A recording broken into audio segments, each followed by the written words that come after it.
Your heating system is dying right now, not next winter, not in a few years. Right now, while you're sitting there comfortable, thinking everything is fine, something is already failing inside your walls, and the worst part, you probably paid someone to break it. I know that sounds insane, but by the time this video is over, you're going to look back at every HVAC technician, whoever walked through your door, and ask yourself one question: was that guy even real? Because there's a scam happening in neighborhoods across this country that nobody is talking about. Not the news, not your home warranty company, not even your neighbors who just replaced their entire heating system for $11,000 and have no idea why it failed so fast. The scam is quiet. It's legal looking. The guy shows up in a van. He wears a uniform. He sounds like he knows exactly what he's doing. He fixes your problem, or at least it looks fixed, and he leaves. You feel relieved. You feel like you saved money. And then, 5 years later, your system is dead. That is not a coincidence. That is the plan. Let's get into it. Every year, millions of homeowners call for heating repair. Their furnace stops working. Their heat pump acts strange. Something smells off. Something sounds wrong. They go online. They search for fastest available technician. They pick whoever shows up first or charges the least. And they let a complete stranger into the mechanical heart of their home. That stranger opens up your system, looks around, does something, closes it back up, hands you an invoice, and walks out. Here's a question nobody asks in that moment. Is this person actually licensed to do this? Not certified, not trained, not experienced. Licensed, legally authorized by your state to perform HVAC work on occupied residential buildings. In most states, that license requires years of apprenticeship, passing technical exams, proof of insurance, and registration with a contractor board. It is not easy to get. It takes time. It costs money, which means there is an enormous population of people performing HVAC work who simply skipped all of that. They learned enough to look credible. They bought a van. They printed business cards. They built a website. And now they're in your house, touching equipment that, if handled wrong, can fill your home with carbon monoxide while your family sleeps. This is not a small problem. Industry estimates suggest that a significant portion of residential HVAC work is performed by unlicensed or undercertified individuals. In some markets, particularly in fast-growing suburban areas where demand outpaces supply of licensed contractors, that number gets very uncomfortable very fast. And here's why they survive. Because in the short term, they work. The typical illegal repair follows a very predictable pattern, and once you know it, you'll never unsee it. The technician arrives. He does a quick diagnosis, maybe 15, 20 minutes. He identifies something that sounds real and expensive: a failing capacitor, low refrigerant, a dirty flame sensor, a cracked inducer housing. He quotes you a price that's lower than you expected, which immediately makes you feel like you found a deal. He performs a repair. Sometimes he actually replaces a part. Sometimes he cleans something and calls it fixed. Sometimes he bypasses a safety component entirely, a pressure switch, a limit switch, a rollout sensor, because bypassing it is faster than diagnosing why it tripped in the first place. That last one is a killer. Literally. Those safety switches exist for one reason: to shut your system down when something dangerous is happening. When a limit switch trips repeatedly, it means your heat exchanger is overheating. When a pressure switch won't close, it means your draft inducer isn't moving air correctly. When a rollout sensor fires, it means flame is going somewhere it absolutely should not go.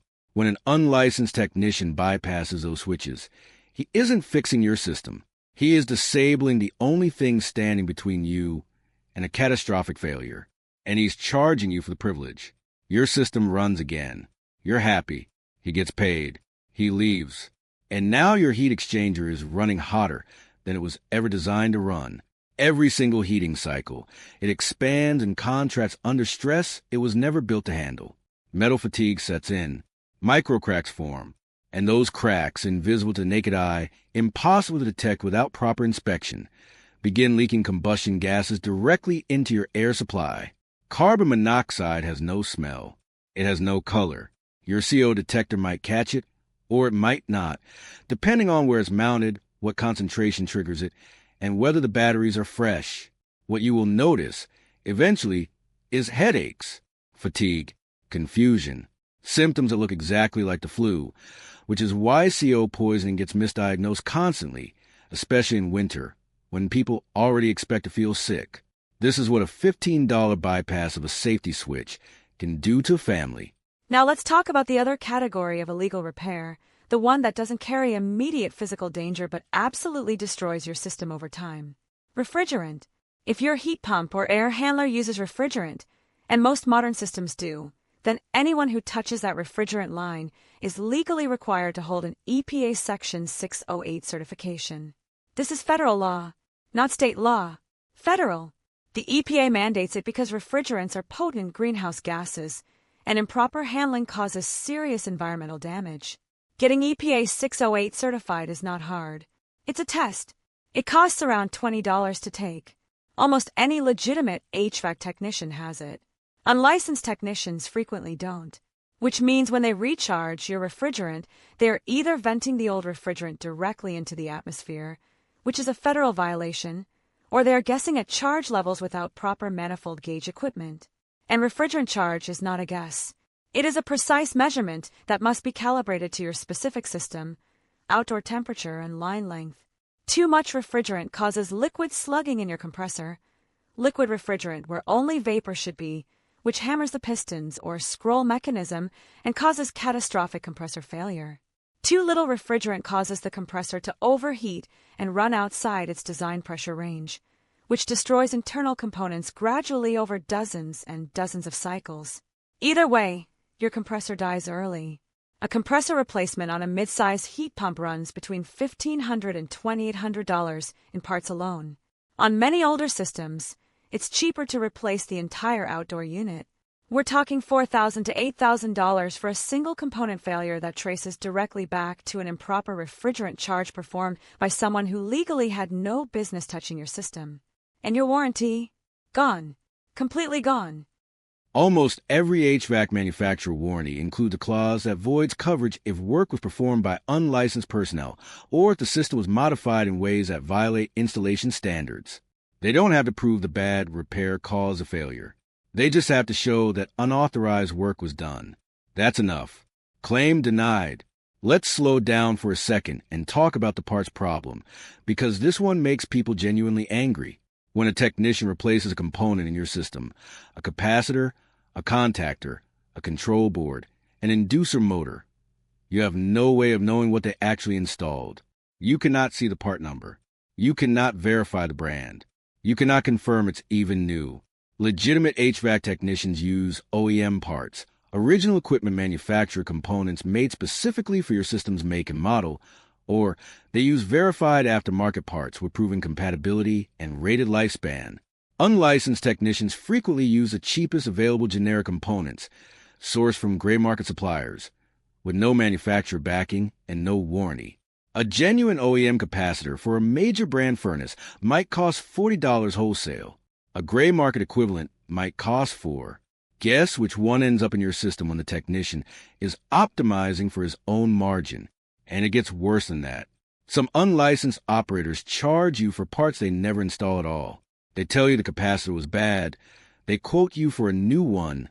They pretend to swap it out. And they leave with your money while your old capacitor, the one that was maybe borderline but still functioning, sits right where it always was. You'll never know unless you take photos before and after, which nobody does, because nobody expects to be robbed by the person they call for help. So, how do you know if you've already been victimized by this? There are signals. And once you know what to look for, you'll be able to walk into your mechanical room and read the story of every technician who ever worked on your system. Look at your ductwork connections. Professional installations use sheet metal screws and UL-listed foil tape, not the silver fabric duct tape you buy at a hardware store. Fabric duct tape degrades within 2 to 3 years in a hot attic environment and fails completely. If you see fabric tape on your ducts or on your air handler connections, that's a red flag. Look at your flue pipe connections, the metal pipe that exhausts combustion gases out of your home. Every joint should be screwed, sealed, and properly sloped. If you see gaps, separations, or makeshift repair with random tape or sealant, that is a serious safety problem. Combustion gases escaping into your mechanical room, your attic, or your living space is not a minor issue. Look at your refrigerant lines. They should be insulated consistently along their entire run. If you see sections where the insulation is missing, torn, or clearly replaced with mismatched material, someone worked on those lines who either didn't care or didn't know. Look at your electrical connections inside the air handler and furnace. Legitimate work is clean, organized, uses proper gauge wire, and terminates correctly. Illegal work often uses household extension cord wire, incorrect gauge, wire nuts where ring terminals belong, and connections that would fail a residential electrical inspection. And look for permits.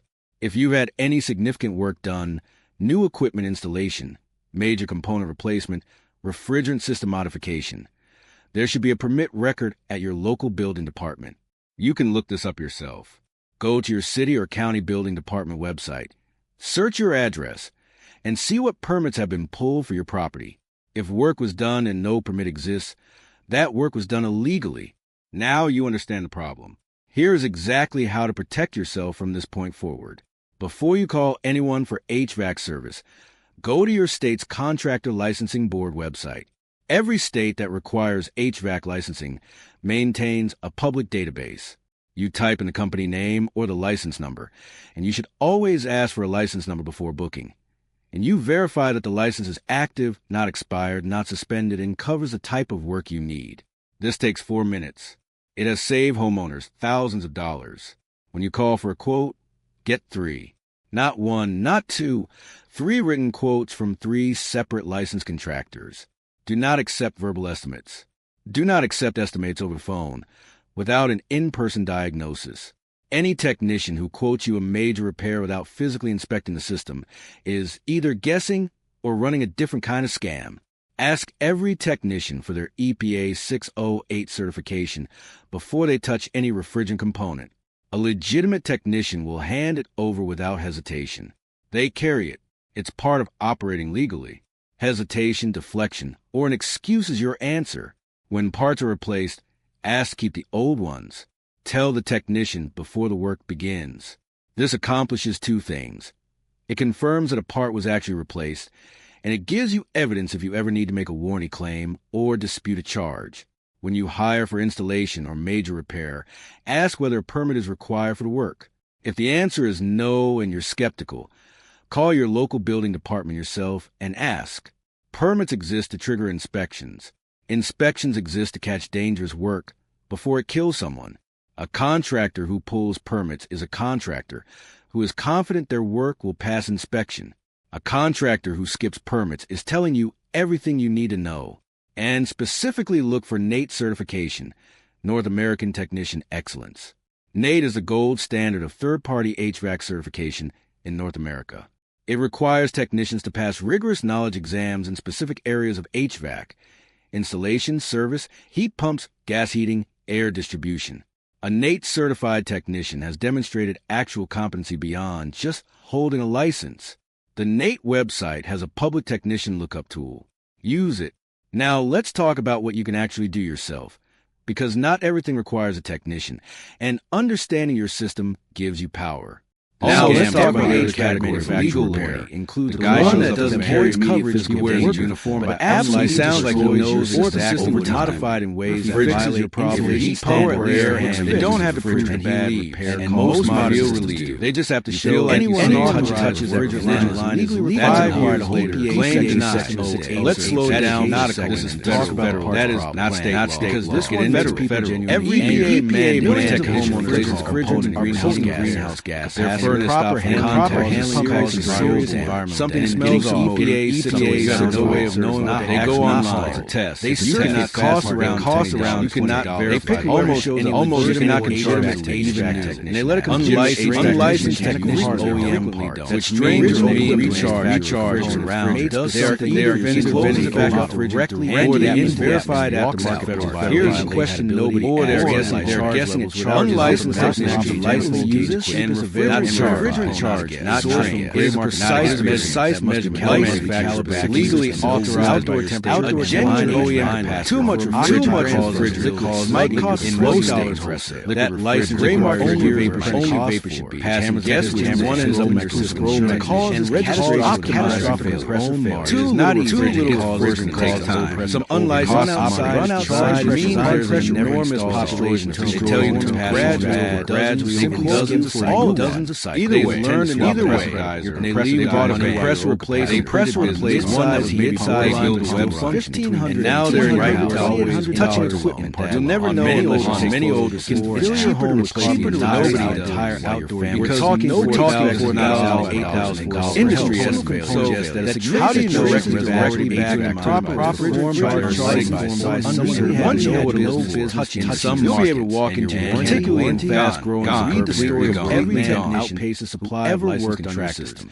That number gets very uncomfortable very fast. Professional installation here's why they survive screws and because in the short term they work. Not the silver typical legal repair follows hardware very predictable fabric duct tape and once you know within 2 to 3 years in a hot attic environment and fails completely.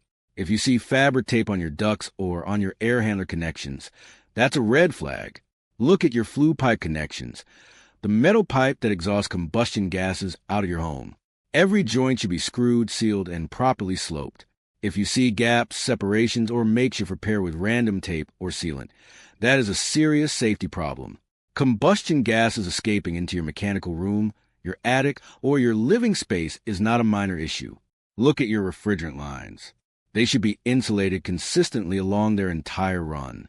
If you see sections where the insulation is missing, torn, or clearly replaced with mismatched material, someone worked on those lines who either didn't care or didn't know. Look at your electrical connections inside the air handler and furnace.